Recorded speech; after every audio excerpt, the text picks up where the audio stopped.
Letak cendawan.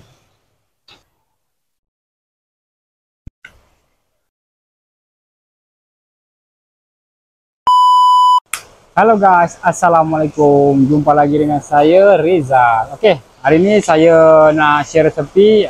Resepi ini resepi macam biasalah untuk berbuka puasa. Ini resepi murah, simple tapi sedap. Resepi apa? Korang tengok video ini sampai habis, kemudian share, kemudian komen. Alright, tengok sini. Bahan-bahan pertama sekali, kita ada 5 biji telur, 6 biji telur. Kemudian ada sini batang sup, akar ketumbar, cili padi, cendawan, limun nipis, kemudian tomato. Oke, puas pertama sekali tengok sini. Air ini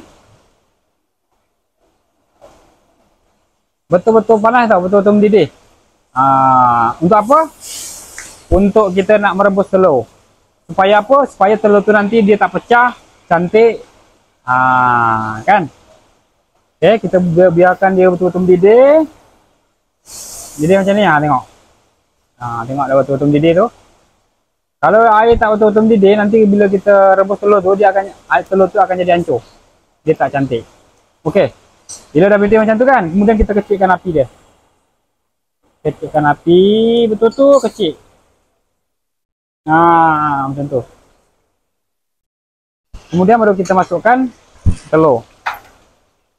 Ini tips dia, telur.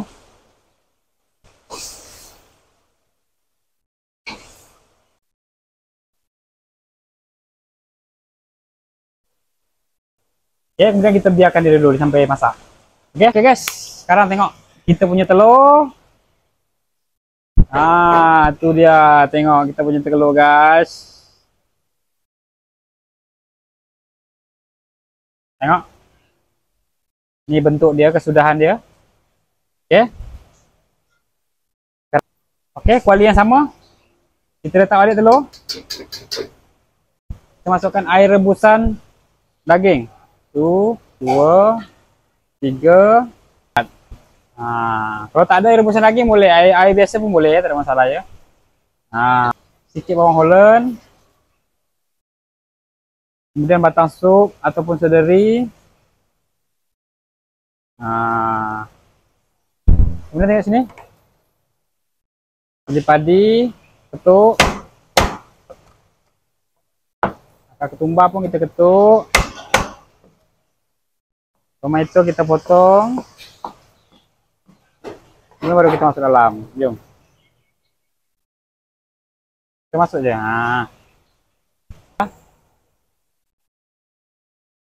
Api slow-slow je, jangan besar-besar. Nanti telur tu hancur lagi. Tu. Orang kat rumah sana tak tahu nak buka puasa, makan apa, boleh ikut cara macam ni ya. Ini minum murah, simple. Jom kita tambah lagi cili merah.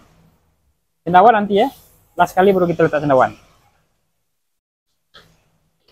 Oke, untuk proses ini. Garam 2 sudu. Gula 1 sudu, air sikit. Sos tiram. Air 5 tak payah pakai 5 tu. Kemudian minyak bawang putih. Oke. Kita masuk, kita kacau-kacau.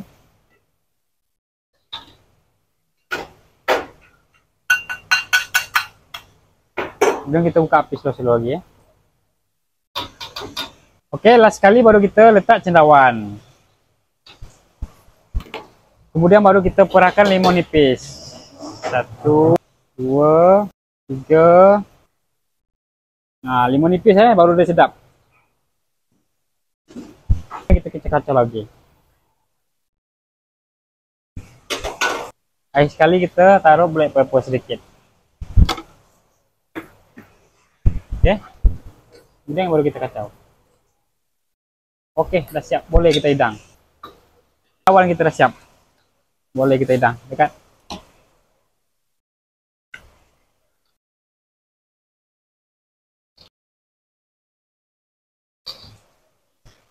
Tabur daun bawang. Goreng. Ya puas. Kemudian kita kacau-kacau sikit. Bau dia guys.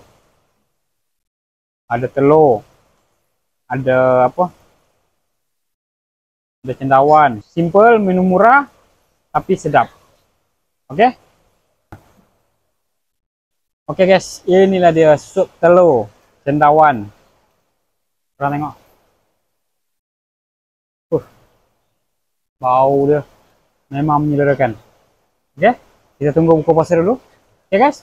Selamat mencoba, jangan lupa follow, like, comment, subscribe, dan selamat berbuka puasa. Bye bye. Assalamualaikum.